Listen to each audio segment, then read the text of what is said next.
Assalamualaikum warahmatullahi wabarakatuh.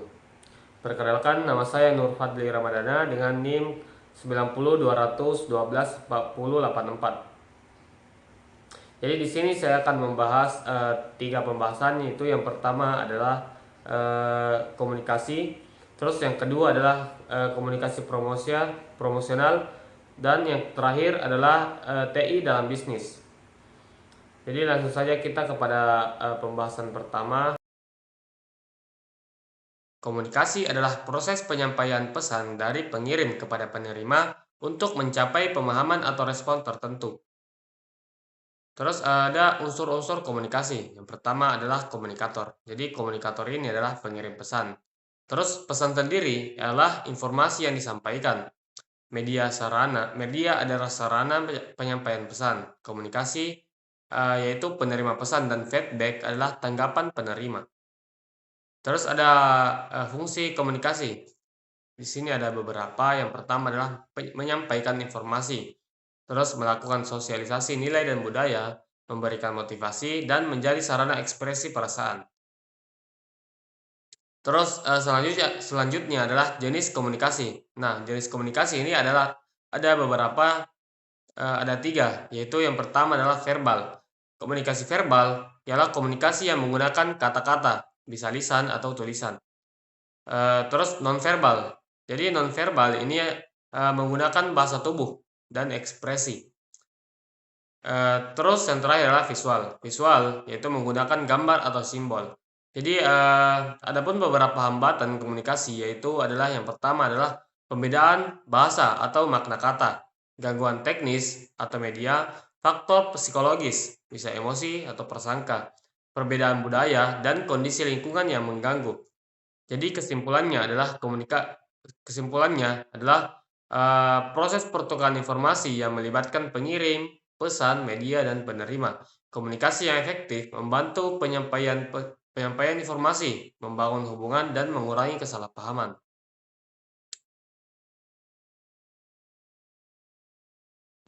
Nah, terus selanjutnya ada pengertian komunikasi promosional. Jadi, komunikasi promosional adalah cara perusahaan memberi informasi, membujuk, dan mengingatkan konsumen tentang produk atau jasa yang ditawarkan.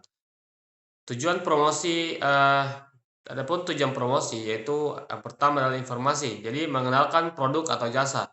Terus persuasi, itu mendorong konsumen membeli atau menggunakan produk. Pengingat, jadi promosi juga menjadi pengingat, bisa menjaga merek tetap diingat konsumen. Terus bauran promosi, ada beberapa bauran promosi yang pertama adalah promotional mix, terdiri dari periklanan, iklan TV, radio, media sosial, dan lain-lain. Terus hubungan masyarakat atau PR. Yang ketiga atau selanjutnya promosi penjualan, bisa diskon, kupon, hadiah. Terus penjualan personal dan pemasaran langsung, bisa email, SMS, media sosial. Terus model EIDA, urutan proses mempengaruhi konsumen, yaitu attention. Attention itu menarik perhatian.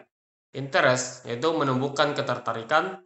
Desire adalah menciptakan keinginan, dan action itu mendorong tindakan, membeli, mendaftar, dan lain-lain. Terus selanjutnya ada saluran komunikasi. Saluran komunikasi tradisional bisa berupa TV, radio, koran, dan billboard.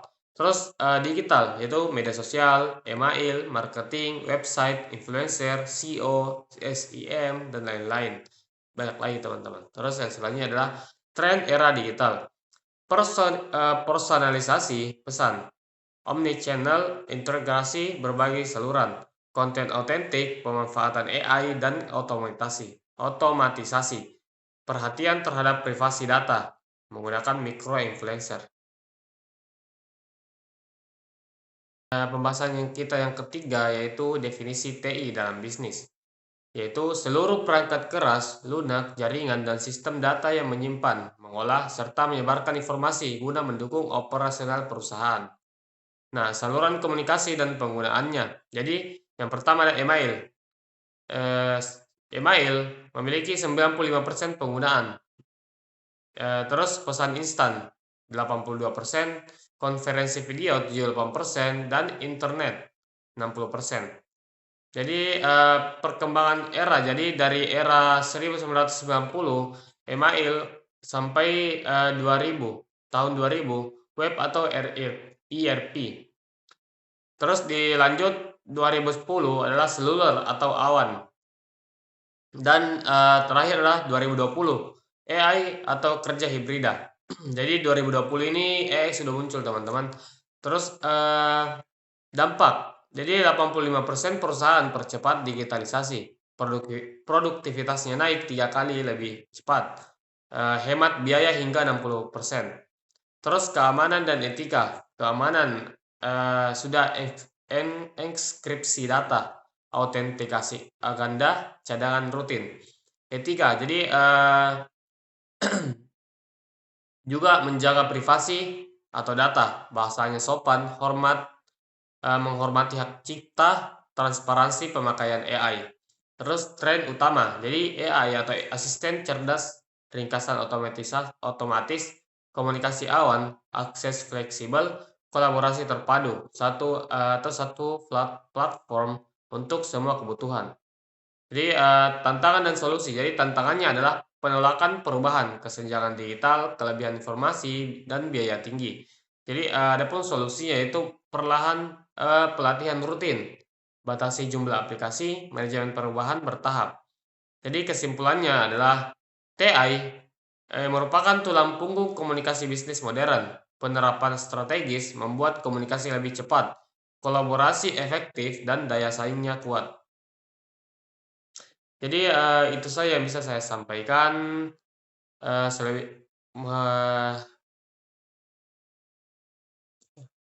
Teman-teman, itu saja yang bisa saya sampaikan. Lebih dan kurangnya mohon dimaafkan. Wabillahi taufik wal hidayah. Wassalamualaikum warahmatullahi wabarakatuh.